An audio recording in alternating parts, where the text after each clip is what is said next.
விஜய் டெலிவிஷன்னாலே புதுமையான ஒரு ஷோக்களுக்கு வந்து பஞ்சமில்லை அப்டின்னே சொல்லலாம். ஸோ அந்த வரிசையில பார்த்தீங்கன்னா, சவுண்ட் பார்ட்டி அப்டிங்கிற ஒரு ஷோ வந்து இப்ப விஜய் டெலிவிஷன் வந்து நடத்துறாங்க. ஸோ அதுக்கான ஷூட்டிங் தான் வந்து போய்க்கிட்டு இருக்கு. இதுல வந்து பார்த்தீங்கன்னா, சீரியல் ஆர்டிஸ்ட் நெறைய பேர் வந்து கலந்துக்கிட்டாங்க. முக்கியமா வந்து ராஜாராணி சீரியல் மூலம் ஃபேமஸான சஞ்சீவ், ஆலியா அவங்களோட பேபி கூட கலந்துக்கிட்டாங்க.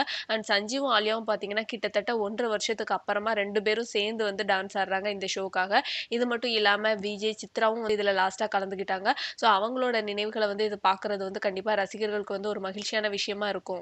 இது தவிர பார்த்தீங்கன்னா, சின்ன தம்பி ரேமா, அதுக்கப்புறமா ராஜாராணி சீரியல்ல நடிச்ச ரித்திகா அப்படின்னு சொல்லிட்டு ஒரு நெறைய சின்ன திரை ஆர்டிஸ்ட் வந்து இதுல வந்து கலந்துக்கிட்டாங்க. ஸோ கண்டிப்பா இது வந்து என்டர்டெய்னிங்கா இருக்கும் அப்படின்னு சொல்லி எதிர்பார்க்கப்படுது. ஸோ இதுல வந்து பார்த்தீங்கன்னா, ராஜாராணி சீரியல் மூலம் பிரபலமான ஆலியாவோட பேபியான ஐலாவும் இந்த ஷூட்டிங்க்கு வந்திருந்தாங்க. ஸோ அவங்களும் பார்த்தீங்கன்னா, இந்த ஆர்டிஸ்ட் எல்லார் கூடயுமே வந்து ரொம்ப ஜாலியா வந்து ஹேப்பியா வந்து என்ஜாய் பண்ணாங்க அப்படின்னே சொல்லலாம்.